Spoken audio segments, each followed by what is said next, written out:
오늘 말씀의 제목은 위기를 기회로 삼으신 하나님에 대한 그런 말씀입니다. 리빙스턴은 아프리카 대륙을 횡단하다가 야수에게 물려서 생명의 위기에 처했을 때 제자들이 여기서 이렇게 죽으면 어떻게 합니까? 하면서 제자들이 울었습니다. 리빙스턴은 내게 사명이 남아있는 한 나는 결코 죽지 않는다. 나는 녹슬어 없어지기보다 닳아서 없어지기를 원한다 하는 이런 유명한 말을 남겼습니다. 하나님께서 보시기에 세상에 살아야 할 가치가 있는 사람들은 두려워할 것이 없습니다. 하나님께서 사명이 남아있는데 불치의 병이 걸렸다고 해서 먼저 데려가시는 경우가 없어요.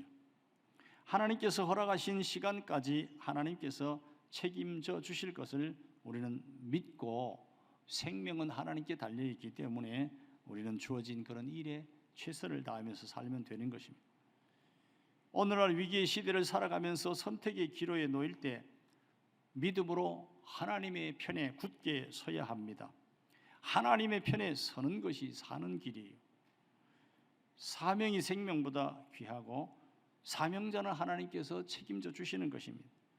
정치, 경제, 사회, 문화, 교육, 종교 모든 영역에서 그리스도인들은 자기가 해야 될 자신의 역할에 책임을 지고 최선을 다해야 합니다. 그것이 바로 하나님의 나라를 이루는 것이. 오늘 본문은 바울의 로마 여행과 사역에 대해서 보도하고 있는 사도행전 27장, 28장의 연속 부분입니다. 바울 일행이 상륙한 섬의 이름은 우리가 성경을 통해서 알죠. 멜리데 섬인데 섬의 원주민들은 난파 당해서 겨우 목숨만 부지하고 표류해 온 이 바울 일행을 특별한 동정으로 환대했습니다.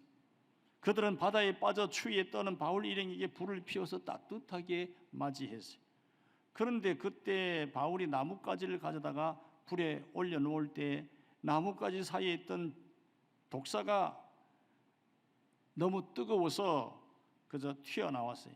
그래서 바울의 손을 물었습니다. 이를 목격한 멜리데 섬 원주민들은 바울이 정말 살인자구나, 살인죄를 지어서 신의 징벌을 받는다고 그렇게 생각했습니다. 그래서 독사에게 물렸으니까 이제 죽을 때를 기다리고 있었어요.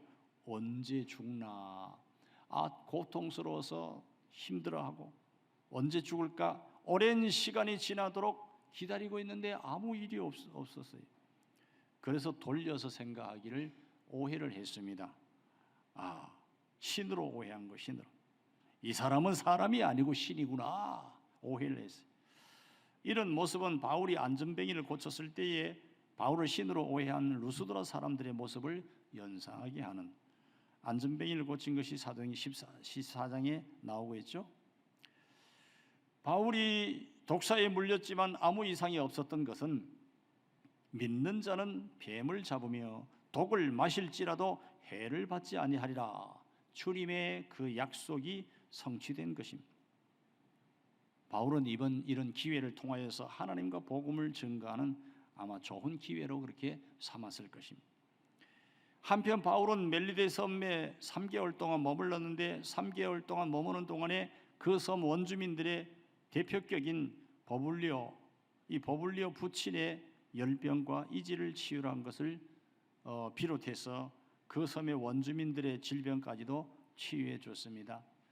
바울이 병을 치유하는 것을 보면은 예수님께서 병자들이 주변에 많이 왔고 예수님이 병을 치료했던 그런 것을 우리가 생각해 볼 수가 있는 것입니다. 이런 모습은 독사에 물렸지만 죽지 않은 기적과 함께 멜리데의 섬 주민들로 하여금 바울에게 신적인 존경심을 갖게 하는 그런 동인이 되었을 것이고, 자연히 바울이 전하는 그런 복음 역시 놀라운 속도로 멜리데 섬 전체에 전파되게 된 것입니다. 이런 본문을 통해서 몇 가지 교훈을 받을 수가 있는데, 먼저 생각할 것은 모든 불행이 다 죄악의 증거는 아니다 하는 것입니다. 모든 불행이, 모든 그런 문제가, 고통이, 위기가 다 죄악의 증거 아니라는 거예요. 4절 하반절을 보면은 멜리데 섬의 원주민들은 나뭇가지 사이에서 나온 이 독사가 바울의 손을 묻는 것을 보고 바울에 대해서 뭐라고 했습니까? 진실로 이 사람은 살인한 자로다. 바다에서는 구조를 받았으나 공의가 살지 못하게 함이로다. 그렇게 말했는데, 바울이 당한 이 불행이, 바울이 저지른 죄악에 대한, 살인에 대한 그런 증거로 원주민들이 생각했습니다. 그러나 사실은 그렇지 않았어요. 오히려 그가 당했던 이와 같은 불행은 그가 정말 하나님의 사람임을 나타내는 증거가 되었어요. 죽어야 되는데 독사에 물렸으면은 뭔가 무슨 증상이 나타나고 그렇지 않으면 죽기도 하고 막 이래 되는데, 그렇지 않았기 때문에 오히려 그 독사에 물린 그것이 정말 하나님의 사람이구나, 대단한 사람이구나, 하나님을 나타내는 증거가 되었어요. 그러나 이처럼 모든 불행의 원인을 죄악으로 생각하고 어떤 사람이 불행을 당하면 그것을 그 사람이 저지른 죄악에 대한 증거로 생각하는 이런 것은 모든 시대 모든 사람들이 가지고 있는 일반적인 보통 사람들의 생각이에요. 죄를 지었으니까 고통을 받지, 죄를 지었으니까 저렇게 많이 불행한 일이 일어나지. 그런데 그런 생각은 예수님의 제자들도 비슷했어요. 실제로 많은 사람들은 그들이 저지른 죄악에 대한 대가로 불행을 당하기도 합니다. 그런데 모든 것이 다 죄로 인한 불행이다, 그렇게 생각하면 안 된다는 거예요. 욥을 보면은 정말 욥은 흠이 없는 사람이라고 할 만큼 온전한 의인이었습니다. 하나님까지도 욥의 의로움을 인정하실 정도로 그렇게 욥은 의로운 사람이었어요. 그럼에도 불구하고 그는 재앙을 당했는데, 성경을 통해서 욥이 얼마나 큰 재앙을 당했는지 우리는 잘 알고 있잖아요. 생명 외에 모든 것을 다 빼앗기는 그런 엄청난 그런 재앙을 당하고 말았습니다. 이렇게 엄청난 불행을 당한 욥을 친구들이 찾아왔죠. 욥이 당한 그런 불행의 원인이 은밀히 지은 죄악 때문이다. 너의 죄악으로 인하여서 이렇게 엄청난 그런 재앙을 당하고, 그래서 욥에게 은밀하게 지은 죄를 회개하라고 촉구했어요. 그런데 정말 친구들의 생각처럼 욥이 은밀한 죄를 지었습니까? 과연 욥의 불행이 그처럼 은밀하게 지은 죄에 대한 증거입니까? 그렇지 않잖아요. 그것은 단지 욥의 진실성에 대한 하나님의 시험으로 주어진 그런 불행이었어요. 마귀에게, 사탄에게 허락한 것이죠. 그래서 그 불행이 지나가고 난 다음에 오히려 욥은 전보다 배에 달하는 복을 받을 수가 있었습니다. 이렇게 사람이 당하는 불행 중에는 자기의 죄악과 직접적으로 관련이 없는 경우가 있어요. 이는 날 때부터 소경된 자의 불행의 원인을 제자들이 예수님께 물었어요. 그랬을 때 예수님께서 답변을 했죠. 그로 인하여서 분명하게 확인되는 것이, 요한복음 9장 3절에 보면은 이 사람이나 그 부모의 죄로 인한 것이 아니라 그에게서 하나님의 원하시는 일을 나타내고자 하심이라. 이 사람이 날 때부터 소경이 된 것은 이 사람의 죄나 부모의 죄로 인한 것이 아니라 그랬어요. 그 사람에게서 하나님이 하시는 일을 나타내고자 함이라. 그래서 죄악 때문에 우리는 너무너무 힘들어하지 말아야 돼.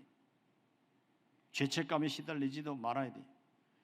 그리고 사람들을 보면서 죄 때문에 그렇다고 그렇게 비판하지도 말아야 돼. 그것은 어리석은 모습이에요. 다른 사람을 비판하고 자기도 죄책감에 시달리고, 그건 어리석은 그런 모습. 우리가 불행을 당하면은, 사람들이 불행을 당할 때 위로하고 격려해야 됩니다. 죄 많은 세상 가운데는 불행한 일들, 천국에는 불행한 일이 그림자도 없어요. 이 죄가 있는 세상엔 불행도 있고 아픔도 있고 실패도 있고 어두운 것이 너무 많아요. 그래서 위로하면서 살아야 돼요. 우리는 하나님의 위로를 받고 있잖아요. 그리고 큰 불행을 당했을 때에 우리는 하나님께서 들려주시는 음성을 들을 수가 있어야 돼요. 큰 불행을 당할 때 믿음을 포기하는 것이 아니고 더 큰 믿음을 가져야 돼요. 큰 믿음, 하나님을 믿는 믿음. 그럴 때 하나님께서는 우리에게 말씀하십니다. 귀에 들리도록 말씀하시는 것이 아니고 우리의 마음에 들리도록 우리 하나님께서 말씀하시. 그래서 큰 위기를 당할 때에는 하나님을 더 돈독하게 믿고 그리고 하나님의 음성을 들을 수 있는 지혜로운 자들이 되어야 되는 것이. 베드로전서 4장 12절 13절에 보면은 사랑하는 자들아 너희를 연단하려고 오는 불시험을 이상한 일 당하는 것 같이 이상히 여기지 말고 오히려 너희가 그리스도의 고난에 참여하는 것으로 즐거워하라. 이는 그의 영광을 나타냈을 때에 너희로 즐거워하고 기뻐하게 하려 함이라. 사랑하는 자들아 너희를 연단하려고 오는 불시험 너무 엄청난 위기에 봉착했을 때에 이상한 일 당하는 것처럼 그렇게 생각하지 말라는 거예요. 오히려 그리스도의 고난에 참여하는 것으로 즐거워하라. 그리스도가 무슨 고난을 당했습니까? 죄인이 아니지만 죄를 덮어쓰고 고난을 당하신 거예요. 죄인의 고난을 다 당한 것이에요. 주님이 그렇게 고난 당하신 것을 우리는 생각하면서 우리가 불시험을 당할 때 죄 많은 세상 가운데 이런 일들도 있구나. 오히려 즐거워하고 그리고 그의 영광을 나타내실 때에 즐거워하고 기뻐하면서 하나님께 영광 돌리면 되는 것입니다. 우리가 신앙생활을 제대로 하면은 세상은 너무나 아름답고 행복한 곳이에요. 많은 그런 문제가 어려움이 있는데 믿음으로 인하여서 하나님께서 도와주시고 지켜주시고 함께하시고 그런 것들을 다 해결해 주시니까 너무너무 감사합니다. 해결이 안 돼도 좀 더 기다려야 돼요. 아직은 때가 아니고 좀 더 있다 내가 해결해 주겠다. 좀 기다려야죠. 그 믿는 것 아닙니까? 하나님을 믿는 거지. 그래도 해결이 안 된다? 해결이 안 될 문제는 하나도 없어요. 왜냐하면 세상 떠날 때 천국 가니까. 천국에는 문제가 없어요. 그래서 세상에서 해결 못한 것 같은데 하나님께서 보장해 주시는 천국에 들어가서 다 모든 문제가 깨끗하게 다 아무것도 없어. 너무 감사한 것. 이래도 저래도 하나님께서는 때는 하나님께 있기 때문에 우리는 그 때에 대해서 조급하지 말고 그냥 믿고 기다리고 바라보면 되는 것입니다. 다음으로 생각할 것은 은혜를 베푸는 것은 좋은 전도 방법이라고 하는 것이 7절로부터 9절까지 보면 사도 바울이 멜리데 섬에서 가장 높은 사람 보블리오의 집에 머물면서 보블리오의 부친뿐만 아니라 다른 많은 병자들까지도 고쳐 주었습니다. 이로써 사도 바울은 멜리데 섬의 원주민들에게 은인과 같은 그러한 사람이 되었습니다. 그렇게 은인이 됨으로 인하여서 더 쉽게 복음을 전할 수 있어서요. 그들의 마음의 문이 열린 거예요. 이 사람은 우리를 위하여서 저렇게 애를 쓰고 또 우리의 병도 고쳐주고 너무너무 고마운 분이다. 마음이 열릴 때 복음을 듣게 되는 거예요. 마음을 닫아버리면은 귀를 닫아버리면 아무리 외쳐도 들리질 않지만 마음이 열리면 들리게 되는 거예요. 그래서 우리는 전도할 때 전도지 돌리는 거 보면은 피하잖아요. 사람들이 피하는 대로 따라가서 막 전하려고 하는데 그 모습이 정말 참 민망스러운 그런 모습. 왜 그들이 피할까? 전도지 뭔지 모르지만은 싫다는 거죠. 거부하는 거죠. 그런데 따라가서 이렇게 그냥 은혜를 베풀면 되는 거예요. 잘해주고 선을 행하고 그냥 그 사람에게 유익하도록 뭔가 복음을 전하려고 한다는 것을 알게 되면은 오히려 또 그것도 싫어할지 몰라요. 저 사람 저거 다 뭔가 지금 목적이 있는 거라고. 그러면 그냥 우리는 은혜를 베풀기 위해서 주님이 기뻐하시니까 선한 일들을 그냥 하다가 보면은 그들의 마음의 문이 열리고 그리고 복음도 듣게 되고 그렇게 되고 그리고 그들도 이제 구원받은 성도로 돌아오게 되는 것이죠. 그래서 우리가 은혜를 베푼 안 믿는 사람들에게 잘해주는 것이 그것이 복음을 전하는 최고의 그러한 방법이라는 거예요. 좋은 방법이라는 거예요. 그 어떤 전도 방법보다도 좋은 전도 방법이 바로 은혜를 베푸는 것이라고 하는 것이 누군가 은혜를 베풀 때 사람들은 그 은혜를 베푼 사람들에게 대해서 큰 호의를 갖게 됩니다. 뿐만 아니라 그 은혜를 통하여서 하나님의 사랑까지도 나타날 수 있게 되는 것이죠. 그래서 초대교회 성도들, 전도자들 복음을 전파하는 것과 더불어서 전도 대상자들에게 은혜를 베풀고 사랑을 베푸는 그런 일들을 많이 했습니다. 그리고 가는 곳마다 질병을 치유하고 귀신을 쫓아내고 형편이 되는 대로 최선을 다해서 어려움에 처해 있는 사람들을 도와줬어요. 교회 나오는 사람들, 초대교회 나오는 사람들은 모두가 다 네 것 내 것 없이 함께 쓰고 함께 같이 함께 가족처럼 지내고, 집사라고 하는 직분이 처음 생기게 된 것도 바로 이런 어려운 처지에 있는 사람들을 돕기 위해서 집사가 생긴 거죠. 사도행전 6장이 잘 알잖아요. 사도들은 말씀을 전하는데 전무하도록 집사님들을 세워가지고 그 집사님들이 구제도 하고 선한 일들 하고 나누어주고 뭐 다 교회 일들을 이렇게 잘 할 수 있도록. 그리고 오늘날에도 선교사님들이 선교지에 가면은 그곳에서 하나님의 말씀을 전하면서 동시에 그곳 사람들을 위하여서 유익한 일들을 해요. 선교지에 가서 무엇을 합니까? 병원을 세워주기도 하고 학교를 세워주기도 하고 어려운 형편에 있는 사람들을 도와주고 그렇게 합니다. 그 참 어떻게 보면은 조금 신기한 것은 예수님을 잘 믿는 나라는 경제적으로도 어느 정도 윤택해요. 복음을 받는 그런 예수님을 잘 모르는 나라들은 경제적으로도 그렇게 참 너무 어렵게 사는 경우가 많아요. 그 캄보디아 같은 데도 우리보다 복음화율이 훨씬 떨어져 있는데 그런 데는 정말 너무너무, 캄보디아 그러면 $1, 난 그 생각밖에 안 나. $1. 구걸하는 거죠. 구걸하는. 얼마나 그렇게 아이들이 따라다니면서 졸졸졸졸 따라다니면서 그도 뭐 물건도 아주 별로 좋지도 않은, 우리보다 많이 아무래도 떨어졌습니다. 그거 갖고 다니면 또 팔고 이렇게. 그렇게 경제적으로 어려운 처지에 있는 그런 나라에 들어가서 직접 복음을 전하기 전에 복음도 전하면서 학교를, 그리고 이 병원을 막 세우고, 캄보디아에 그렇게 지금 중고등학교에 지금 박성규 선교사님 학교를 세우고 있잖아요. 우리가 또 엄청나게 하나님 앞에서 여러분들이 헌신하고 기도하고 많은 물질도 지원하고. 우리나라도 과거에 그랬어요. 지금은 우리가 학교를 안 세워도, 우리가 세우는 것보다도 국가적으로 뭐 웬만큼 지금 경제적으로 학교를 훨씬 더 현대식으로 세울 수도 있고 병원도 훨씬 더 현대식으로 잘 세우고. 그러나 그 옛날에는 우리나라가 선교 복음을 받을 그 당시에는 그렇지 못했잖아요.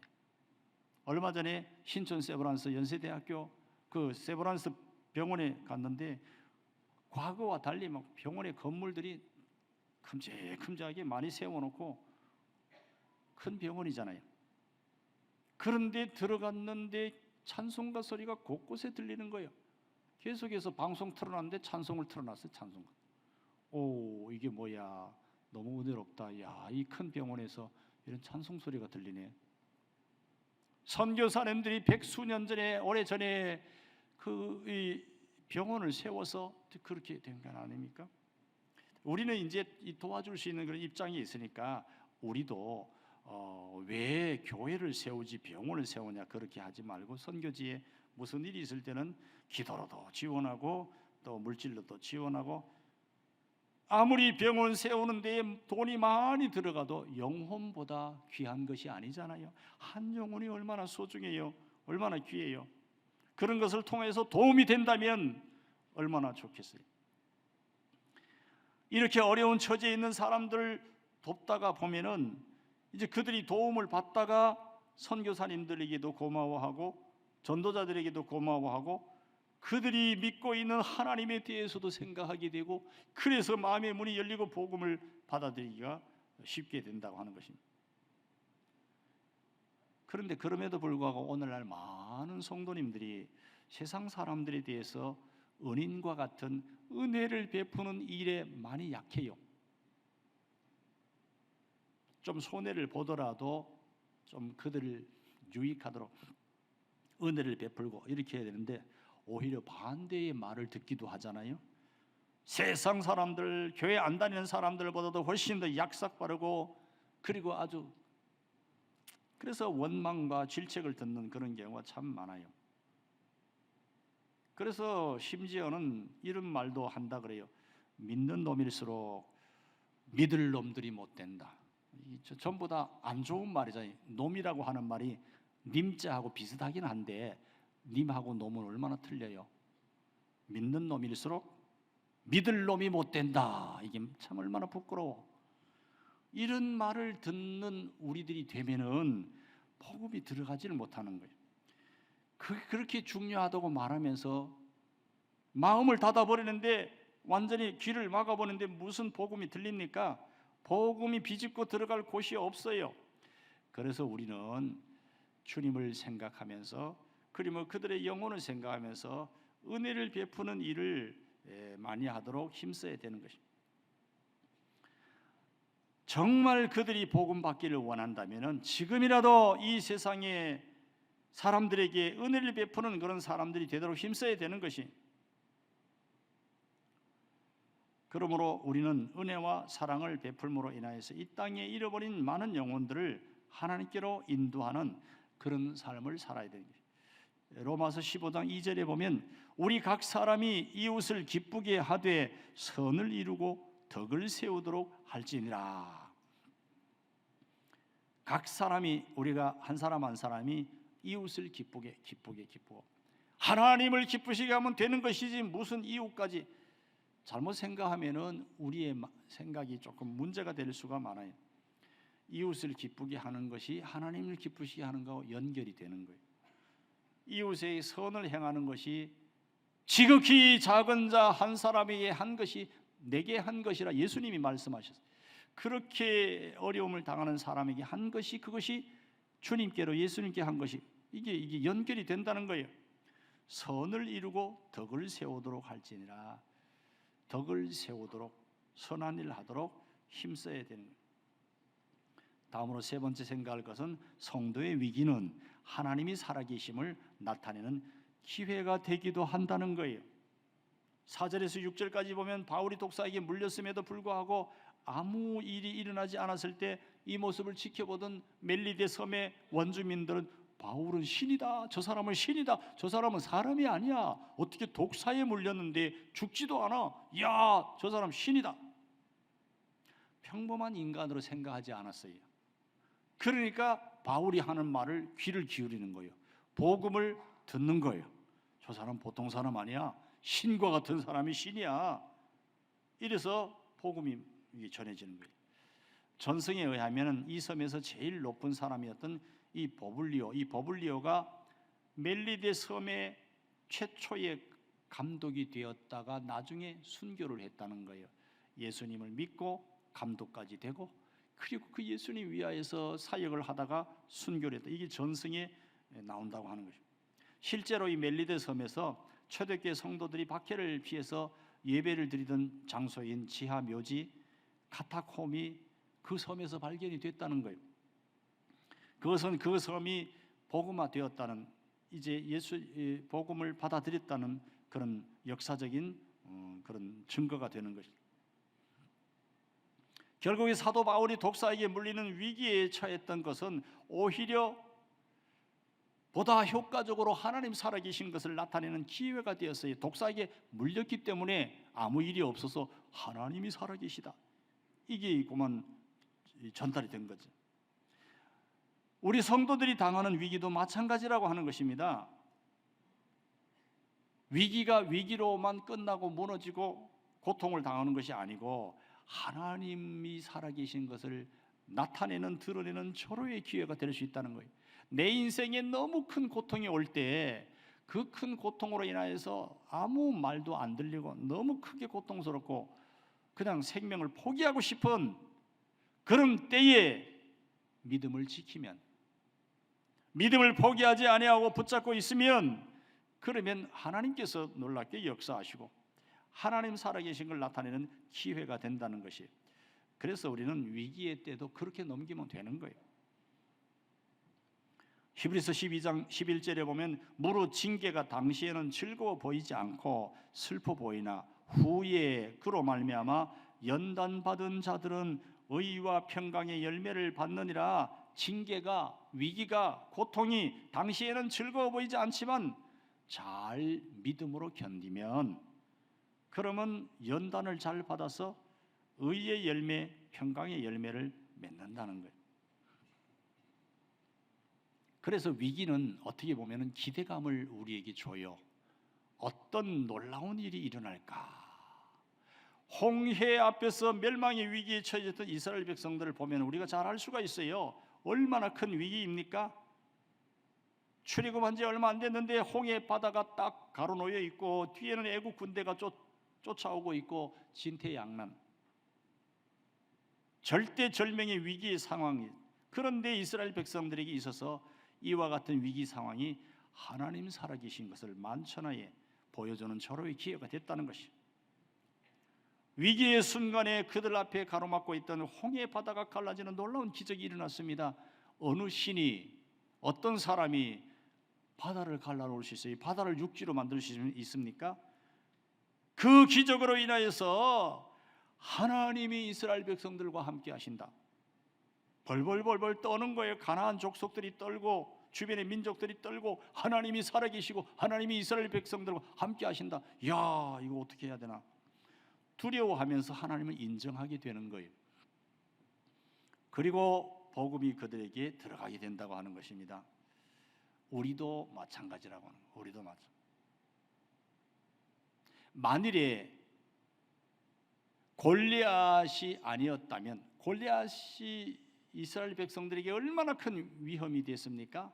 벌벌벌벌 떨고 어떻게 저렇게 거인이, 저런 장수가, 야, 저 나라에 있는 거야? 야, 우리는 꼼짝없이 죽었다 이제. 그런 위기에 처해 있을 때에 믿음의 사람 소년 다윗이 물맷돌로 믿음으로 무너뜨렸잖아요. 그런데 그 위기가 있었기 때문에 그것이 놀라운 일이 되었지. 너나 나나 비슷해. 저기도 조그만 소년이 나와서 나도 조그만 소년이야. 둘이 싸워서 이기봤자지 뭐 그게 뭐예요. 우리 인생에 있어서 위기가 그와 같은 거예요. 무너질 것 같고 어마어마하고 겁이 나고 두렵고 야 엄청난데, 그래 이때야말로 하나님을 믿을 수 있는, 정말 하나님을 의지할 수 있는 절호의 기회이구나. 간절히 하나님께 기도하고 하나님께서 해결해 주셔서, 야 우리 하나님 살아계시다. 내가 말 안 해도 다른 사람이 아는 거예요. 골리앗을 이기고 나니까 다른 사람들에게 내 뭐 골리앗을 이겼다고 말 안 해도 다 눈으로 보고 다 놀라운 일들이 일어나는 것입니다. 위기로 인하여서 하나님의 역사를 체험하게 되고 그로 인하여서 믿지 않는 사람들이 하나님 살아계신 것을 알게 된다고 하는 것입니다. 그래서 우리는 위기에 때 낙심할 때가 아니고 더 큰 믿음, 더 큰 믿음, 더 큰 믿음을 가질 때예요. 오직 하나님의 도우심을 믿고 하나님께서 행하실 그 놀라운 역사를 기대하는 소망의 사람들이 바로 성도들입니다. 바로 믿음의 사람들입니다. 창세기 45장 5절에 무슨 말씀이 나오는지 요셉 이야기를 여러분들은 너무나 잘 알잖아요. 요셉은 아버지의 사랑을 독차지하고 채색 옷, 예쁜 좋은 옷을 다 아버지가 다 지어서 입히고 너무너무 사랑하고, 그러다가 형들이 시기를 받아가지고 형들이 미워해가지고 요셉을 그냥 구더기에다가 집어넣어서 그러다가 또 건져가지고 애굽에 팔아버리고, 그리고 얼마나 파란만장한 인생을 살고 얼마나 많이 힘들었어요. 그럼에도 불구하고 요셉은 믿음을 포기하지 않았잖아요. 하나님이 나와 함께 하신다고 하는 믿음을 포기하지 않고 하나님과 더불어 동행함으로 인하여서 결국에는 애굽의 총리가 되었잖아요. 놀라운 일들이 있었잖아요. 그런데 애굽의 총리가 되었을 때 그 여러 가지 많은 곡식이 흉년이 들어가지고 다 떨어지고 다, 그래서 주변 나라들이 곡식을 구하려고 애굽으로 와가지고 요셉 앞에 형들이 무릎을 꿇고 있잖아요. 처음에는 잘 몰랐지요. 동생인 줄도 모르고. 그때 요셉이 뭐라고 그랬어요? 당신들이 나를 이곳에 팔았다고 해서 근심하지 마소서, 한탄하지 마소서. 하나님이 생명을 구원하시려고 나를 당신들보다 먼저 보내셨나이다. 창세기 45장 5절의 말씀이에요. 하나님이 나를, 여러분들의 생명을 구하려고 주변에 그 많은 궁핍한 사람들을 살리기 위해서 나를 먼저 보내셨다. 돈 받고 형들이 나를 팔 수 있어, 어떻게 동생을 돈 받고 팝니까? 이러지 않고 하나님이 보내셨다고.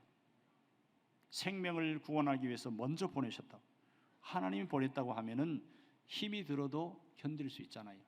위기를 당해도 하나님께서 허락하셨는데 무슨 일을 하시고자, 내게 더 큰 믿음을 주시고자, 아니면 하나님을 영광을 위해서, 그럴 수도 있죠.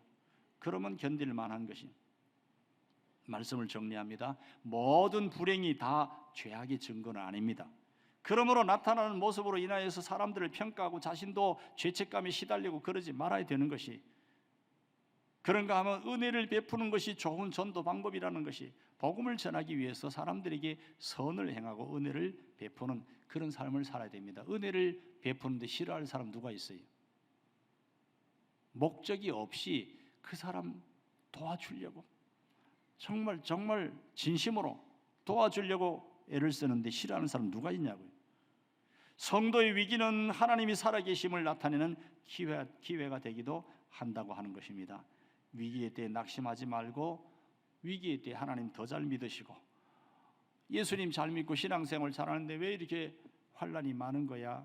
그러지 마시고 묵묵히 잘 견디면 하나님께서 도와주시, 위기의 때를 기회로 잘 삼고 하나님 믿고, 그리고 믿음으로 나아가시고, 그리고 세상을 살아갈 때에 믿음 없이는, 하나님 없이 살 수 없다는 얘기가 무슨 말이죠? 우리가 믿음이 없으면 세상이 너무 괴로워요. 너무 문제가 크고 많아요. 너무 스트레스가 많아요. 세상 살기가 얼마나 힘들어요? 사업하는 사람만 힘듭니까? 직장 생활하는 사람 힘들지 않습니까? 그런 우리 자녀들은 힘들지 않습니까? 온 세상이. 믿음이 없이는, 하나님 없이는 우리는 세상을 살 수가 없어요. 그러나 믿음을 가지면은 그 모든 것들을 극복하고 하나님이 나와 함께 하신다는 걸 드러내며 살 수 있는 것입니다. 여러분들 모두 요셉의 하나님, 또 욥의 하나님, 믿음의 선배들이 그런 하나님, 바울의 하나님, 그 하나님을 잘 믿으시고 정말 믿음으로 든든하게 세상을 살아가는 귀한 여러분들 꼭 되시기를 예수님의 이름으로 축원합니다.